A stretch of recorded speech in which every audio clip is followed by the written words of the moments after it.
Taylors and X-Swift Gamers. Now today we are going to be doing something different, very different indeed. I'm going to show you how your buildings can be way much more better, way much more better. Just a few tips and it will make your build so much more better. Now, if you can see, I've done this little house thing, not too of a big thing. It is just something to the eye, just gets it. Now, these are the few tips so you can make something like this, or even more better, maybe, or maybe even a bit more like lower. I don't know. Right, the first thing is you can actually do this. So, I mean, cool. When you put a stone bricks and stairs, it actually just aligns with it. So you can make it as like a window, or so it's like half a block basically.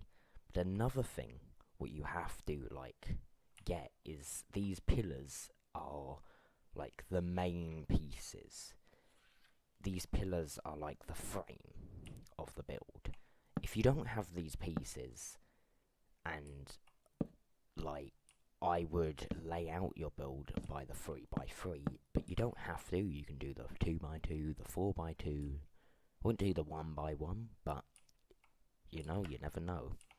But these frames at the front or the side or the back are what hold the build together.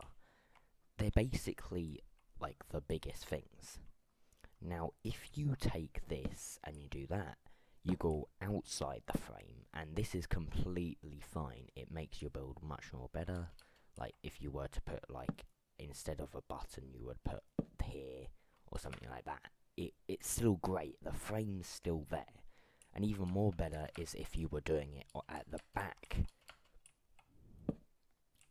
So, this is called depth.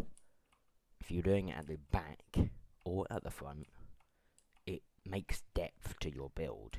But if you remove the frame to itself, forward, or like a weird kind of shape, that wouldn't go.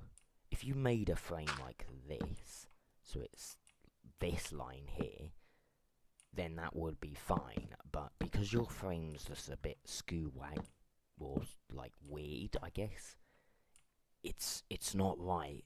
It's really not right. If you did that, then this would kind of be a frame, but it still wouldn't be a frame. And you have to kind of put two things on one side and the other to be a frame, like in the middle. The next thing I want to talk about is gradient. Now, gradient is basically just a darker colour or a lighter colour of, well, that colour. So if we have lime concrete and lime terracotta, that one's just lighter than the other. And if you just do it like this, so the darks at the bottom of your build, and the lights at your top of the build, or the other way around, or you could even do it as the roof, mix up of colours, then that would be great. But there's also other colours called primary colours. Now, primary colours are obviously yellow, blue and red. These colours work great together. But there's also others. Now, there's a triad. A triad is basically a triangle on the colour wheel. And as you see, I got these colours, and these all work great together. The same with this. This is I can't even say this word, but you know what it is. Completency? Something like that. Anyway, so this is basically the opposite side of the colour wheel. So these two go great, these two go great, and these two go great. And they're obviously better. Now, if I were to say a random one saying, I don't know, yellow and pink. Now, I don't know if this does work or not, but it just doesn't have the catch. It might look good, but when in a build, it doesn't actually look that much great. And that's where, obviously, this is also called gradient is also called saturation. So it's the intensity of the colour. We also have primary colours, obviously, we talked about them. And we have layouts, what you can do. Now I'm going to show you this castle wall. This might not seem that bad to you, but it is. It's actually really bad. It has a couple of colours in it. It's not that bad, but it has a couple of colours in it that just stand out. This grey and this like brown stand out because the colours just go together to they go together. But if you were to put a bit more thing like green, I'll show you the different ways. And here is after. As you can see, it's just so much better, and the grey goes with the green, and the green goes with the grey, and this yellow goes with the brown, and it just really all comes together. And obviously, like, the brown goes with the grey.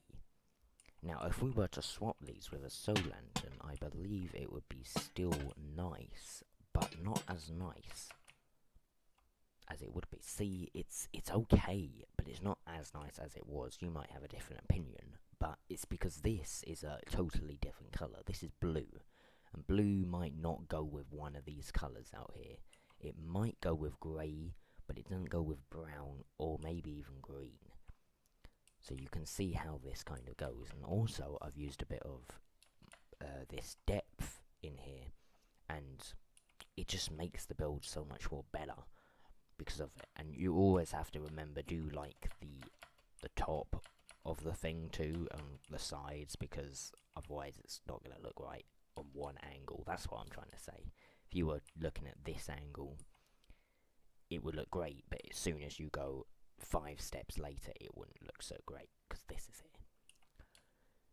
But so, that's part 1 of my kind of, shall I say, tutorial on some building tips. I will do more of these in the future, but for now, I hope you enjoyed, and I hope you learned lots of tricks, and well, I'll see you like again sometime, I don't know. Anyway, bye bye, hope you enjoyed. Remember, subscribe and like the video. Hope you enjoyed.